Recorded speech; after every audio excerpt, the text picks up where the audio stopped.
পাশের কোলনে ক্যান্সার হয় তাহলে প্রথমে যেটি হতে পারে সেটি হচ্ছে সাধারণত পায়ুপথে রক্তক্ষরণ হতে পারে। তারপরে তার মলত্যাগের যে অভ্যাস, সাধারণত এই অভ্যাসের পরিবর্তন হয়ে যেতে পারে। বিশেষ করে দেখা যাচ্ছে যে আগে উনি নিয়মিত মলত্যাগ করতেন একটি নির্দিষ্ট সময়ে।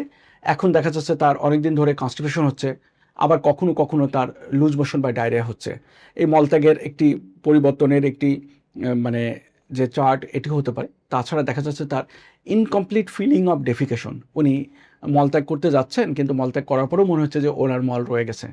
তাছাড়া অনেক ক্ষেত্রে যদি লুমেন অবস্ট্রাকশন হয়ে যায় তাহলে তার পেট ফুলে যেতে পারে, পেটে প্রচণ্ড ব্যথা হতে পারে এবং সাধারণত ইন্টেস্টাইনাল অবস্ট্রাকশন ডেভেলপ করতে পারে এবং পেটে ব্যথা হতে পারে।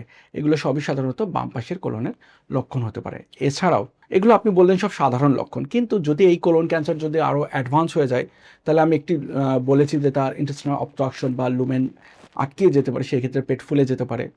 আবার এই ক্যান্সারটি দূরবর্তী কোনো অর্গানে ছড়িয়ে যেতে পারে, যে বিশেষ করে কোলন থেকে লিভারে খুব দ্রুত ক্যান্সার ছড়িয়ে যায় এবং সেই ক্ষেত্রে দেখা যাচ্ছে তার জন্ডিস হতে পারে, পেটের উপরিভাগে ব্যথা হতে পারে। আরেকটি কারণ হচ্ছে পেটে পানি জমে যায়, যেটাকে আমরা অ্যাসাইটিস বলে থাকি। এগুলো সাধারণত সবকিছুই কিন্তু অ্যাডভান্স কোলন ক্যান্সারের লক্ষণ।